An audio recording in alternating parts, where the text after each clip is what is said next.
Hello students, good morning. मैं मोहन शास्त्री आपके स्वस्थ जीवन की कामना करता हूं।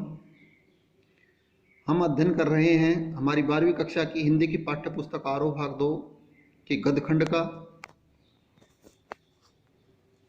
आज का हमारा विषय है हमारा पहला चैप्टर भक्तिन। इस भक्तिन चैप्टर की लेखिका का नाम है महादेवी वर्मा। आइए महादेवी वर्मा के विषय में हम जानते हैं। महादेवी वर्मा का जन्म 1907 उत्तर प्रदेश के फर्रुखाबाद में। हमारे चैप्टर का नाम है भक्तिन और इसकी लेखिका का नाम है महादेवी वर्मा। छायावाद की प्रमुख कवित्रियों में इनका नाम बड़े आदर से लिया जाता है। इनका जन्म 1907 में उत्तर प्रदेश के फर्रुखाबाद में। इनकी आरंभिक शिक्षा इंदौर में हुई और इन्होंने प्रयाग विश्वविद्यालय से संस्कृत में एमए किया। उसके बाद में अध्यापन कार्य करने लगी। इन्होंने प्रयाग महिला विद्यापीठ में प्राचार्य पद पर कार्य किया। भारत सरकार ने इनको पद्म भूषण से सम्मानित किया। उत्तर प्रदेश हिंदी संस्थान ने इनको भारत भारती पुरस्कार से सम्मानित किया। सन 1983 में इनकी श्रेष्ठ रचना यामा पर इनको ज्ञानपीठ पुरस्कार से सम्मानित किया गया और 1987 में इस महान साहित्यकार का निधन हो गया। 1907 में जन्म, 1987 में मृत्यु।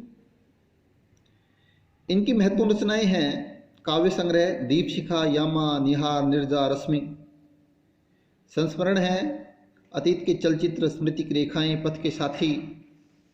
निबंध संग्रह श्रृंखला की कड़ियां, आपदा, संकल्पिता, भारतीय संस्कृति के स्वर, आलोचना विभिन्न काव्य संग्रह की भूमिकाएं। संपादन है चांद, आधुनिक कवि, काव्यमाला आदि। साहित्यिक विशेषताएं। महादेवी जी ने अपनी रचनाओं में अपने निजी सुख दुखों का वर्णन तो किया ही है, साथ में सामाजिक कुरीतियों पर भी प्रकाश डाला है।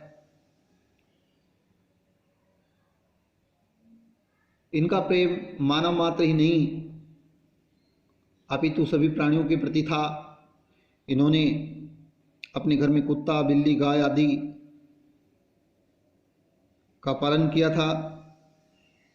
इनके कुत्ते का नाम बसंत, बिल्ली का नाम गोधुली और हिरनी का नाम सोना था। इन्होंने समाज की विसंगतियों को दूर करने का भरसक प्रयास किया। नारी शोषण तथा बाल विवाह का इन्होंने पुरजोर विरोध किया। इनकी भाषा शैली ये उच्च कोटि की कवित्री मानी जाती है और इन्होंने अपनी रचनाओं में तत्सम तद्भव शब्दों का सुंदर प्रयोग किया। उर्दू के शब्दों का भी इन्होंने अपनी रचनाओं में सफल प्रयोग किया है। इनकी भाषा सरल, सहज एवं प्रभावपूर्ण है। महादेवी वर्मा 1907 में जन्म, 1987 में मृत्यु। 1983 में इनकी महान रचना पर, यामा रचना पर इनको ज्ञानपीठ पुरस्कार से सम्मानित किया गया। भारत सरकार ने इनको पद्म भूषण से सम्मानित किया। उत्तर प्रदेश हिंदी संस्थान ने इनको भारत भारती से सम्मानित किया। साहित्यिक विशेषताएं इनकी, इन्होंने अपनी रचनाओं में जहां निजी सुख दुख का वर्णन करने के साथ साथ